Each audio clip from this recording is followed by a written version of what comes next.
اچھا یہ بڑی اہم ہے اور یہ 40 نووی میں بھی ہے، اور اس میں وہ بات واضح ہو جائے گی کہ فطرت کی جڑ کیا ہے اور خلقت کی جڑ کیا ہے۔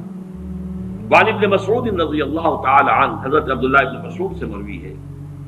قال حدثنا رسول اللہ صلی اللہ علیہ وسلم وهو صادق المصدوق، وہ فرماتے ہیں کہ ہمیں بتایا اللہ کے رسول صلی اللہ علیہ وسلم نے، اور نوٹ کرو وہ صادق ہیں مصدوق ہیں، صادق ہیں سچے ہیں، مصدوق ہیں کہ ان کی سچائی پر خود اللہ گواہ ہے۔ اچھا یہ کیوں کہنے کی ضرورت پیش آئی؟ کسی عام طور پہ شک میرے علم میں تو نہیں کہ کسی اور حدیث سے پہلے یہ الفاظ ہوں، اس لیے کہ اس میں جو امور آ رہے ہیں وہ عام ذہن انسانی اس کو ذرا قبول کرنے سے تھوڑا سا ہچکچاتا ہے، رکتا ہے، تو اس لیے ایمفیسائز کیا ہے وَهُوَ الصَّادِقُ الْمَصْدُوقُ۔ وہ کیا بتایا حضور نے؟ اَنَّ خَلْقَ أَحَدِكُمْ يُجْمَعُ فِي بَطْنِ أُمِّهِ 40 يَوْمًا، تم میں سے ہر شخص کی خلقت اس کے ماں کے پیٹ میں 40 دن ہوتی ہے، نطفتن 40 یوما نطفتن، ویکون علقۃ مثل ذلک، اسی طریقے سے پھر وہ علقہ کی صورت میں ہوتی ہے، ثم یکون مضغۃ مثل ذلک، پھر اتنا ہی عرصہ اس کا مضغہ کی ایک سٹیج ہے، ثم یبعث اللہ الیہ ملکا باربع کلمات، پھر اس کو اللہ تعالیٰ اس کے پاس بھیجتا ہے، یعنی یہ 120 دن 4 مہینے، اس کے بعد نفخ روح ہوتی ہے، اور اس نفخ روح کے ساتھ ہی وہ جو علم الہی کی کتاب قدیم ہے اس میں جو اس شخص کا کھاتا ہے پرٹیکولر، اس کا پرسنل لیجر جو ہے، وہ اس کی پوری کاپی جو ہے وہ وہاں پر درج کر دی جاتی ہے، تو اللہ تعالیٰ بھیجتا ہے۔ کیا یہیں سے بعض فقہا نے یہ مسئلہ نکالا ہے کہ 120 دن تک 4 مہینے تک جو جنین ہوتا ہے رحم مادر میں، اس پر انسان کا اطلاق نہیں ہو سکتا، وہ حیوان انسان تو ہے صرف، ابھی انسان نہیں ہے، انسان اس وقت مکمل ہوگا جب روح پھونکی جائے گی، اور وہ 120 دن کے بعد ہے۔ ثم یبعث اللہ الیہ ملکا، پھر اللہ تعالیٰ بھیجتا ہے اس کی جانب ایک فرشتے کو، باربع کلمات، 4 باتوں کے ساتھ، فیکتب لہ، اب یہاں پہ کتاب کے لفظ کو پھر نوٹ کر دیجیے، میں سمجھتا ہوں بڑا مناسب لفظ زبان پر آ گیا کہ وہ جو ایک بڑا وہ سپریم کمپیوٹر ہے، اس میں جو بھی کھاتا ہے پرسنل اس شخص کا، اس انڈیویجول کا، جو فلاں تاریخ کو فلاں جگہ پر وہ 120 دن کا جنین بن جائے گا، اس کا کھاتا وہاں سے لا کر منتقل کر دیا جاتا ہے، اور یہ ہمارے وجود میں پیوست کر دیا جاتا ہے، یہ بھی نوٹ کریں، یہ سورہ بنی اسرائیل میں ہے، سورہ بنی اسرائیل میں جہاں شاکلہ کا لفظ آیا آخر میں جا کر، شروع میں یہ بھی ہے کہ ہر شخص کا وہ جو نامہ اعمال ہے وہ اس کی گردن میں کہیں کوئی جگہ ہے، کوئی مائکروسکوپی بھی کوئی الٹرا مائکروسکوپک ہوگی، کہ جس کے اندر وہ فی عنقہ ونخرج لہ یوم القیامۃ کتابا یلقاہ منشورا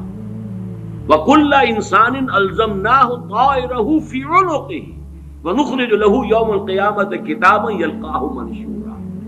تو یہ کہیں وہ ہے کھاتا، جیسے کہ دل میں روح ہے جسے ہم نہیں جانتے، وہ ہمارے ڈسیکشن میں، ہمارے مطالعے میں، ہمارے جو حواس مادی ہے ان کی گرفت میں نہیں آتی ہے، اسی طریقے سے گردن میں کہیں انسان کے کوئی شے ہے کہ جہاں پر کہ وہ ہمارا وہ کھاتا جو ہے اس مکمل کتاب الہی، وہ جو اس کا علم الہی جو قدیم ہے اور قطعی ہے، اس سے اس کی پرسنل جو ہے وہ کھاتا وہ آ کے یہاں پہ درج کیا باربع کلمات فیکتب عملہ، یہ بھی لکھ دیتا اس کا عمل کیا ہوگا، یہ وہی علم ہے، اللہ کا علم، یہ کیا کرے گا، واجلہ، اور اس کی مدت دنیا میں کتنی ہے وہ بھی طے ہو جائے گی، یہاں رہنا کتنا ہے، 60 برس یا 60 دن یا 60 گھنٹے، یہ سب طے ہو جائے گا، ورزقہ، ملنا اسے کیا ہے، وشقی اور سعید، اور یہ بھی کہ بالآخر یہ شقی رہے گا یا سعید رہے گا، شقی بدبخت نتیجے کے اعتبار سے، یا یہ کہ سعید ہوگا صاحب سعادت کامیاب۔ ثم ينفخ فیہ الروح، اچھا نوٹ کیجئے، یہ جو اس کا پرسنل لیجر جو ہے، اس کی کاپی جو اس کے اندر لتھی کر دی گئی ہے، چپکا دی گئی ہے، کہیں انسرٹ کر دی گئی ہے، یہ نفخ روح سے پہلے ہے۔ ثم ينفخ فيه الروح، وہ فرشتہ اس لیے کہ اس کا سارا تعلق جو ہے اس باڈی سے، اس کی یہ ساری جو بھی شاکلہ ہے وہ اس باڈی سے متعلق ہے۔ روح فطرت ہے، وہ بعد میں آ رہی ہے، وہ تو بعد میں اس کو دی جا رہی ہے، اس کی وہ آزاد شخصیت، آزاد چوائس، وہ اس فطرت کی بنا پر ہے۔ ثم ينفخ فيه الروح، پھر وہ فرشتہ اس میں روح پھونک دیتا ہے۔ فوالذی لا الہ غیرہ، تو اس اللہ کی قسم، اس ہستی کی قسم جس کے سوا کوئی الہ نہیں، ان احدکم لیعمل بعمل اہل الجنۃ حتی ما یکون بینہ وبینہا الا ذراع، تم میں سے کوئی اہل جنت کے سے عمل کرتا رہتا ہے یہاں تک کہ، اب یہاں میں ایک الفاظ کا اضافہ کر رہا ہوں بات کی وضاحت کے لیے، اس کو بریکٹ میں سمجھیے، بظاہر دیکھنے والوں کے نزدیک اس کے اور جنت کے درمیان بس ایک ہاتھ کا فاصلہ رہ جاتا ہے۔ فَيَسْبِقُ عَلَيْهِ الْكِتَابُ، کہ اس پر پھر وہ جو نوشتہ تھا، اس میں تو لکھا تھا شقی، پھر اچانک اس کی زندگی میں انقلاب آتا ہے اور اس کے اوپر وہ نوشتہ جو ہے اللہ کا علم الہی کا جو غلط نہیں ہو سکتا، اس کا ظہور ہوتا ہے۔ فَيَعْمَلُ بِعَمَلِ أَهْلِ النَّارِ فَيَدْخُلُهَا، پھر وہ جہنمیوں کے سے کام کرنے شروع کر دیتا ہے اور تو داخل ہو جاتا ہے۔ ابھی میرا خیال ہے کہ سال 1.5 سال یا 2 سال ہو گئے ہیں، ہماری جو تنظیم اسلامی آزاد کشمیر کو ہم نے ایک علیحدہ حلقہ آٹونومس بنایا ہے، اس کے جو امیر ہیں سید مظفر حسین ندوی، بہت بڑی بزرگ شخصیت ہے، بڑی علمی شخصیت ہے، انہوں نے وہاں کی ایک بڑی سیاسی شخصیت سے یہ بات کہی، انہوں نے مجھے خود بتایا کہ کچھ لوگ تو ہوتے ہیں کہ جن کی جوانی اور اس کے بعد کے دن بڑے برے گزرتے ہیں آوارگی میں، پھر رفتہ رفتہ بڑھاپے کے آس پاس آ کے پھر وہ کچھ نیکی کی طرف مائل، توبہ تلا کر کے پھر وہ اچھے راستے پہ آ جاتے ہیں۔ کچھ لوگ الٹے ہوتے ہیں کہ وہ پہلے بڑے نیک، بہت صالح، بہت اچھے، بہت محتاط، بہت متقی، لیکن یہ کہ آخری عمر میں آ کے تو ان کا حال جو ہے بدل جاتا ہے اور پھر وہ بالکل مختلف شخص بن جاتے ہیں، اور ان دوسروں میں سے آپ بھی ایک ہیں۔ اور یہ ایک بہت بڑی شخصیت آزاد کشمیر کی، جن سے یہ کہا سید مظفر حسین ندوی، اس لیے کہ وہاں ان کا ایک بڑا اونچا مقام ہے، وہ تعلیمات دینی کا جو پورا محکمہ ہے اس کے بھی انچارج رہے ہیں، اور بھی ندوے کے فارغ التحصیل ہیں۔ مولانا علی میاں اور مولانا مسعود عالم ندوی مرحوم، ان دونوں کے نہایت چہیتے شاگرد ہیں۔ بہرحال یہ اسی طرح کا فنومینن ہے جو اس حدیث میں آ رہا ہے۔ وَإِنَّ أَحَدَكُمْ لَيَعْمَلُ بِعَمَلِ أَهْلِ النَّارِ، اور تم میں سے کسی شخص کا معاملہ یہ بھی ہو سکتا ہے کہ وہ عمل کرتا ہے اور کرتا رہتا ہے جہنمیوں کے سے،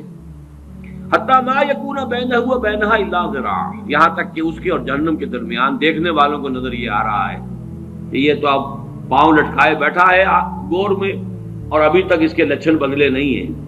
فیسبق علیہ الکتاب، لیکن وہ نوشتہ اللہ کا، وہ جو ایک علم خدا بندی کے اعتبار سے وہ تو شقی تھا یا سعید تھا، فیعمل بعمل اہل الجنۃ فیدخلها، تو وہ اب اہل جنت کے سے کام کرتا ہے اور جنت میں داخل ہوتا ہے۔ یہی حدیث جو ہے آگے چل کر اسی مضمون کی حدیث نمبر 17 میں بھی آئے گی، اسی مجموعے کے اندر، اگر ہم وہاں تک پہنچ گئے۔ اب یہ حدیث جو ہے اس اعتبار سے متفق علیہ، پہلی حدیث آئی ہے متفق علیہ اس باب میں۔ پہلی 3 حدیثیں جو ہیں وہ 3 پڑھی ہیں، کتنی پڑھی ہیں ہم نے پہلے؟ 1 2 3، یہ چوتھی حدیث ہے اور یہ ہے متفق علیہ، باقی 3 کی 3 صرف صحیح مسلم کی تھی، اور بڑی عظیم حدیث ہے، بہت عظیم حدیث۔ ایک تو فطرت اور جبلت یہاں واضح ہو گئی، ایک سرشتے خلقت ہے انسان کی،